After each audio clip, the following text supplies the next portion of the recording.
For Port Adelaide, Brisbane get a pick 6. What? A pick 6, a pick 35, and a round 3. Port Adelaide get Mays and a pick 5. Now, quite interestingly, that pick number 6 was used for, I believe, King, who's played 80 games for one of the St Kilda Gold Coast. But Port Adelaide, big dub. Not only did they get Mays, who's only played 20 games for them, and then they got Rosie. For that pick 5 that Brisbane gave them, they got Rosie. So we're talking about one of the trades of the century. Very, very smart recruiting there. Overall, the Mays trade, in terms of what he did nothing, okay? Like in 20 games, is no influence. But, I mean, getting Rosie on the bar, we're not going to base it on the Rosie pick though. We're going to sort of more base this on the player. And you could probably say for Mays, Brisbane got pick 35 in a round 3, which actually is kind of a lot. We'll get this trade a C. It's actually pretty boring, but all the little, you know, the draft picks involved make it pretty cool. Oh my God. Okay. I didn't even see this, but this trade, it's starting to heat up, this trade window. Lachie Neale went from Fremantle to Brisbane. Fucking massive move there. Brisbane get Neale, a pick 30. Fremantle get a pick 6, a pick 19, and a pick 55. So you could probably average that out as, you know, probably a pick 10 or so, I would say, for Neale, which is definitely not worth it in hindsight. 2 Brownlows at Brisbane. Brisbane win this trade. Neale to Brisbane. Fremantle get an F, but the Brisbane trade for Neale gets an A+.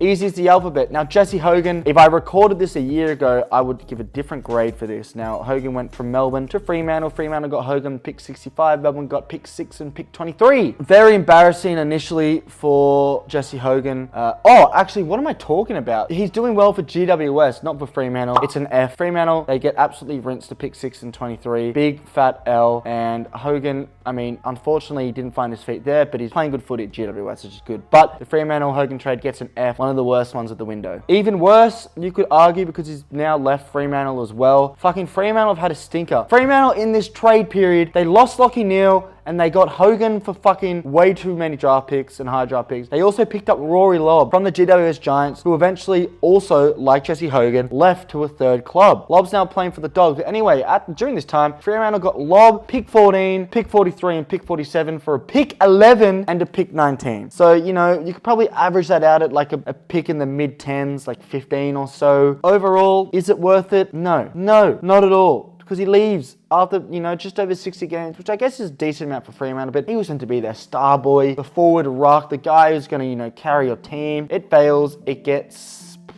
I'm going to give it let's give it a D. I feel like because he's played 66 games, you can't be too harsh on him. Another really big trade involving Stephen May and Cade Kolodjasny. Basically, Melbourne get Kolodjasny and May from Gold Coast, and Gold Coast got pick number 6. Who wins? Probably Melbourne, because May and Kolodjasny won on the flag. The May trade gets an A+. The Kolodjasny trade gets an F.